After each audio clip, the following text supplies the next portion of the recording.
Hello नमस्कार, आपके साथ मैं हूं आदेश सिंह राठौर।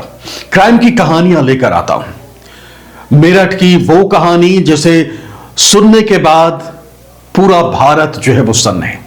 आज के इस वीडियो में हम बात करेंगे कि आखिरकार इस पूरे घटना में जो पोस्टमार्टम रिपोर्ट सौरभ की आई है उसमें क्या कुछ है। इस रिपोर्ट को अगर आप सुनेंगे, जो रिपोर्ट सामने आई है उसे देखकर पढ़कर सबके जहन में एक ही सवाल आया कि आखिरकार कोई इतना निर्दयी कैसे हो सकता है उस शख्स के खातिर जिसके प्यार में पड़कर उसने उसके साथ शादी करी थी। क्राइम की हर रोज कहानियां पाने के लिए हमारे चैनल को भी सब्सक्राइब कर लीजिए।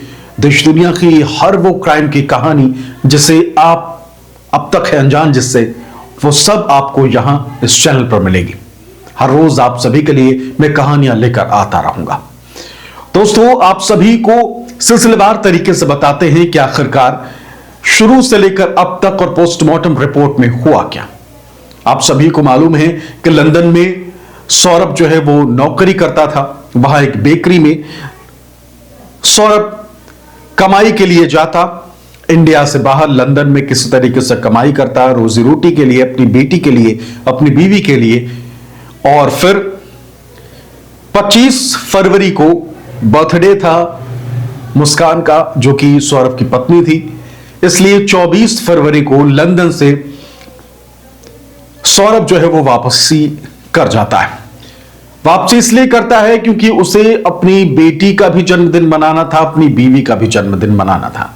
24 को भारत की धरती पर सौरभ पहुंचता है, लैंड करता है और अगले ही दिन बर्थडे होता है उसकी बीवी का। मुस्कान का बर्थडे बहुत धूमधाम से मनाया जाता है। सोशल मीडिया पर आपने वो वीडियो भी देखा होगा जहां सौरभ अपनी पत्नी के साथ और साथ में उसकी बच्ची भी है, उसके साथ वो एंजॉय कर रहा है, डांस कर रहा है। उसे तब तक इल्म नहीं था कि अगले कुछ दिनों में उसके साथ क्या कुछ होने वाला है। हालांकि इस दिन, जिस दिन आपने वो डांस वाला वीडियो देखा होगा, उस दिन भी मुस्कान की प्लानिंग थी कि इसी दिन सौरभ का काम तमाम कर दिया जाए। लेकिन उस दिन शराब में नशे की दवाई मिलाने की बात सामने आई, लेकिन उस दिन सौरभ ने साफ तौर पर मना कर दिया कि वो शराब नहीं पिएगा। और शराब जब उसने नहीं पी तो फिर मुस्कान का प्लान यहां फेल हो गया और फिर अगले प्लान को लेकर साहिल के साथ मुस्कान तैयारी करने लग जाती है। और उसके बाद दिन आता है 28 मार्च का, 28 फरवरी का, माफ करिएगा। उस दिन बेटी का बर्थडे मनाने के लिए सारी तैयारियां एक पिता के तौर पर सौरभ जो है वो करके रखता है, क्योंकि उसे ये कुछ ही दिन मिलते हैं जब वो अपनी बेटी के साथ दिल खोल कर रह सकता है। ना नौकरी, ना किसी चीज की झंझट। अब क्योंकि वो बाहर नौकरी करता था, छुट्टी पर आया था, इस कारण से उसके बेटी के साथ वक्त बिताने के लिए, उसके परिवार के साथ वक्त बिताने के लिए उसके पास पूरा दिन होता था।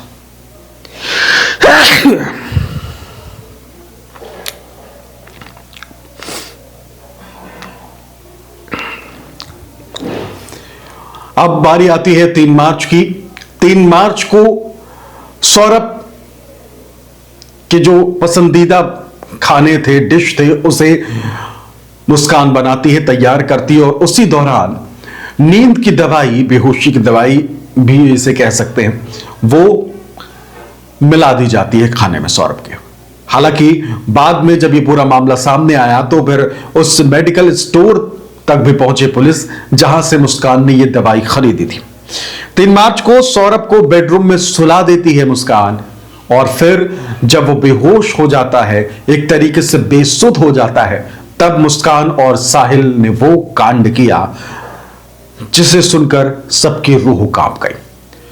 पोस्टमार्टम रिपोर्ट में जो सामने आया वो ये सामने आया कि लोगों ने पहले सौरभ के दिल पर वार किया था। हालांकि पत्नी का हाथ, यानी कि मुस्कान का हाथ उतना सख्त नहीं हो पाया। हालांकि सबसे पहला हमला जो है वो मुस्कान ने ही किया था, लेकिन उतनी गहराई से हमला नहीं कर पाई। तो फिर साहिल ने उसका हाथ पकड़ा और फिर जबरदस्ती सौरभ के दिल पर कई बार किए गए। एक तरीके से कह सकते हैं कि जो पोस्टमार्टम रिपोर्ट सामने आई उसके मुताबिक उसके दिल को इतना चीरा फाड़ा गया उस दौरान कि जब तक पूरा जो खून शरीर में था वो निकल के बाहर नहीं गिर गया तब तक ये हमला किया गया। और फिर जो रिपोर्ट में सामने आया है वो ये कि अब से 2 हफ्ते पहले जब ये मामला उजागर हुआ, जब बॉडी पोस्टमार्टम के लिए भेजी गई, उससे 2 हफ्ते पहले ये पूरा मर्डर जो है वो किया गया था। और ये खबर सामने आई, पोस्टमार्टम रिपोर्ट में ये सामने आया कि जो खून था पूरे शरीर का दिल के माध्यम से जब पूरा निकल गया, इस कारण से जो मौत है वो हुई। और इसके बाद 2 हिस्सों में इसको शरीर को काटा जाता है। हाथ दोनों काट दिए जाते हैं, हथेलियां काट दी जाती हैं, सिर धड़ से अलग कर दिया गया था। ये सारी जानकारी पोस्टमार्टम रिपोर्ट में सामने आई है। इस रिपोर्ट को देखने के बाद, पढ़ने के बाद हर कोई सन्न है। हालांकि इतना सब कुछ करने के बाद 2 बैग तैयार किए जाते हैं। एक जाता है साहिल के घर और दूसरा बैग मुस्कान के उस बेड के नीचे। साहिल की लाश बैग में बंद पड़ी हुई थी और उस बेड के ऊपर मुस्कान सो रही थी। मुस्कान को उस रात नींद नहीं आ रही थी। साहिल को फोन किया, कहा कि भाई ऐसी हालत है, मुझे नींद नहीं आ रही। साहिल कहता है कि मेरे पास आ जाओ, हम लोग आज यहीं साथ रहते हैं। और फिर अगले ही दिन 4 मार्च को जो बेटी थी उसे मुस्कान भेज देती है अपनी मां के पास। मां के पास भेज देती है कि भाई अब तुम्हारा पेपर एग्जाम खत्म हो गया, अब तुम घर जाओ। और यहीं साहिल के साथ मुस्कान जो है वो शिमला बाकी टूरिस्ट जगहों पर घूमने चली जाती। हालांकि जो परिवार वाले थे मुस्कान के, उनको तो यही लगा कि जो मुस्कान है वो सौरभ के साथ गई है घूमने के लिए, यही मुस्कान ने भी बताया, लेकिन ऐसा था नहीं। और फिर उसके बाद एक कार बुक की जाती है मेरठ से।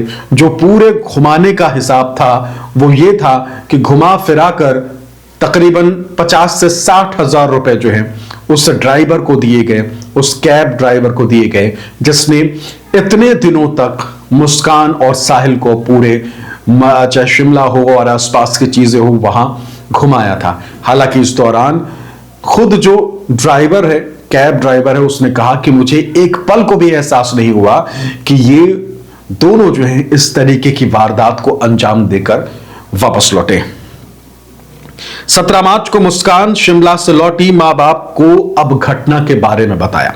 17 मार्च को सीन ये हुआ कि जब देखा गया कि भाई जो दामाद हैं, मुस्कान की मां ने पूछा कि दामाद कहां है, तो मुस्कान ने कई बहाने बनाए, कहा कि भाई उनके साथ ऐसा हो गया, उनको मार दिया गया उनके परिवार से।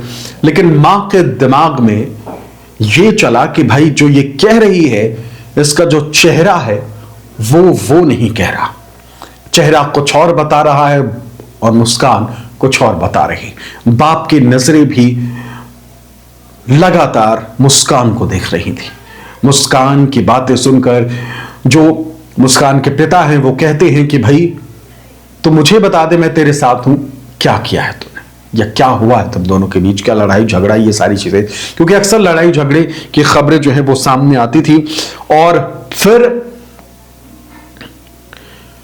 जब मुस्कान ने बताया कि भाई ऐसा ऐसा हुआ है, मैंने ऐसा कर दिया है, तो फिर 18 तारीख को पुलिस इंदिरा नगर के घर पहुंचती है जहां ड्रम मिलता है। ड्रम में जमी हुई सौरभ की बॉडी जो है वो मिलती है।